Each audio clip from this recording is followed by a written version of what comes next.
Hello and welcome back to another Rush Duel Links deck profile. Today we're taking a look at Demolisher's Resonance, otherwise known as Dragonic or Earth Dragon. So this was kind of the other deck that came out with the latest box because Dark Galaxy Fusion, Light Galaxy Fusion and Spellcaster Fusion have all really proven themselves in the meta and are without a doubt the three best decks in the game, kind of forming a triangle that does make up the tournament meta right now. This is the other deck that came out and hasn't really managed to do much, hasn't had any tournament tops yet, and in testing some people have said this deck is okay while others have said it's complete garbage. But I thought we'd do is we'd test it today and see how it went. Overall, just as like an introduction, I would say I was pleasantly surprised by this deck. Now, there are several different ways to build this deck and they've seen mixed success. So there's like the pure version, which is very much play the deck exactly as intended. You're using your boss monsters in Demolisher and Slayer to try and do a lot of the heavy lifting. Then there's like the fusion variant, which includes things like Dragius, maybe Miragius, including some of the fusion cards, and then using those as kind of the backbone, because this deck can struggle to deal with huge monsters and also can struggle to deal with defense position monsters, which does make this a little bit awkward. The build that we've gone for here basically is built around Dragonic Pressure, Secret Order, and Volcano Attack Dragon. So Dragonic Pressure is just a fantastic card in general, but the reason we've gone for the Volcano and the Secret Order is because this is like the lowest card investment to get out the most attack damage possible. And obviously we did have Blaster's Inferno in the past, which did use a similar strategy, but I figured this would work out quite well, especially because of the skill. But first things first, we'll talk about Demolisher's Resonance skill. Can be activated from turn 2 onwards, so can't use it on turn 1, which is what it is, if all of the monsters in your constructed deck are Dragon-type monsters and it contains 4 or more level 7 Earth attribute monsters. So we have to have 4 Earth bosses in the deck. One face-up monster on the field loses 400 attack and defense until the end of the turn, full stop. So we can use this skill as long as there is any face-up monster on either side of the field, that monster loses 400 attack. 400 is unfortunately not a lot, and we would much rather this was 600 because that would let us do a lot more with it, but 400 is better than nothing. But then, so again, we can only use the second part of the effect if we have reduced a monster's attack on the field. We can send one Dragonic Slayer from your hand or deck to the graveyard, so we'll almost always want this to just be from the deck. And if we send it to the graveyard, we can also add a Dragonic Scout from outside of your deck to your hand. So this basically lets us have a 4th Scout, which is really, really good. Scout is a fantastic card. So basically, when we use this skill, we'll be getting a free +1 because we'll send Dragonic Slayer from deck and then immediately create a Dragonic Scout. And Dragonic Scout itself, when summoned, can get us an extra +1 because if the only monsters in our graveyard are Dragon or High Dragons, we can send the top 3 cards of the deck to the graveyard, so milling is always really good, then increase this card's level by 4 until the end of the turn, and then we can add a level 7 Earth attribute Dragon-type monster in our graveyard to our hand, and we know we will have one in there because Slayer will be in there. So what we could do, for example, is activate the skill, send the Slayer to the graveyard, create a Dragonic Scout, then we could activate Dragonic Pressure, knowing that we have the Scout in the back pocket, summon Scout, and then Scout can get us an extra +1 with the Dragonic Slayer back to our hand. So overall, I really like the fact that the skill increases the number of dragon monsters in our hand, and I figured that we could use that to fuel Dragonic Pressure effect. So let's go through the card by card. First up, Dragonic Slayer. So 2300 attack, not the best. Even with that 400 reduction, this thing can only crash into 27s, which is not fantastic. And 0 defense is abysmal in this meta, because we do have several decks that can change you to defense and then pierce over you, so having 0 defense is very much a liability. But if we have a face-up level 7 or higher Dragon-type monster other than this card on the field, we can destroy a back row. Now this deck has really easy access to getting level 7s and to getting a Dragonic Slayer, which means this effect should be live a lot, which means popping our opponent's back row is pretty simple. Next up we have Phoenix Dragon. This is a one-of because it's limited 1, but really good. Send one card from your hand to the graveyard, add level 5 or higher Dragon-type monster from your graveyard to your hand. Now in testing, this didn't actually come up that much, but it's still really, really good, and it can make the difference between making a big play and doing nothing. Then we have our new boss monster, Dragonic Demolisher.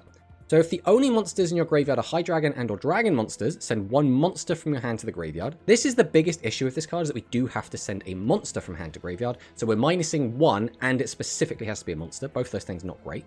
But then we can destroy a face-up level 8 or lower monster on the opponent's field. Now this is another issue, only level 8 and lower. Now, a lot of the time your opponent will have level 8 or lowers, so it's not that bad, but it does mean we can't get rid of those big problematic maximums or fusion monsters that might be in our way. But then we can special summon a Dragonic Slayer from your graveyard to your field in face-up defense position. Now we can almost guarantee it will always be in the graveyard, so having access to that monster is really good, but it does have to be in defense position. So having a 0 defense monster on the field, not the best, but we can just use it to pop and then ideally tribute it off for something else. So Dragonic Demolisher it's not completely awful, but it's also got a lot of issues. But I think its biggest issue is once again 0 defense. And again, with Charmy Witch and with Meteor Charge running around, having 0 defense is really, really bad. Next up, we have Double Twin Dragon, and this card also really, really good for multiple reasons. First off, it shuffles 3 monsters from graveyard back into deck, and this deck mills a lot. We are playing Dragonic Scout at 3 copies, plus we create a 4th, and each of these cards are going to be milling us by 3, so we want to be able to put a lot of those cards back into our deck, so very, very important for that. Also, it has an okay attack stat in 1200. This can come up and can be enough to win the game. But this turn, if you tribute summon a level 7 dragon type monster in attack position, you can treat this card as 2 tributes, which is also really, really good. Lets us get out 3 bosses, which is really, really important. Then we have the Scout itself. Again, really, really important for the deck. It's really, really good to be guaranteed to get back Slayer. But also, a lot of the time, what we ended up doing with this card is we would gamble and hope that we milled a Demolisher and then get that back into our hand, which lets us do even further plays. So Scout is definitely the most important piece of the deck and really does bring the whole thing together.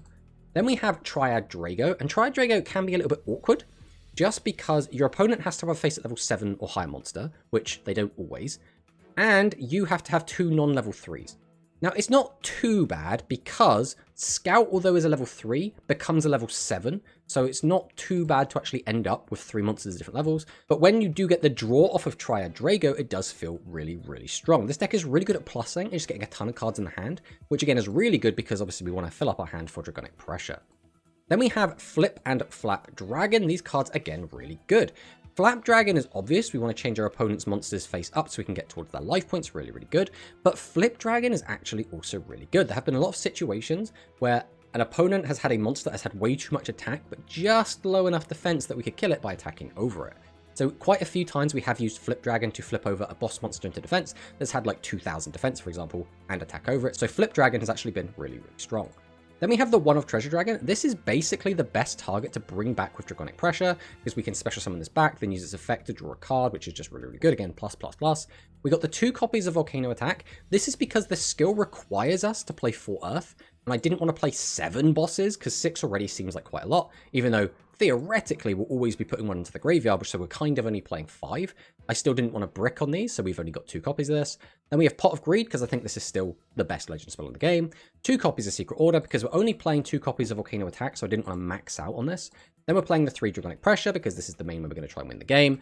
And then finally the Compulsory Evacuation Device. Now this could again be any legend, but I think Compulse has the most use, especially because the deck we were running into the most on the ladder with Light Galaxy, and if they go into Plasma, well, Compulse is basically the only thing we really have to deal with that, so we've been using it for that.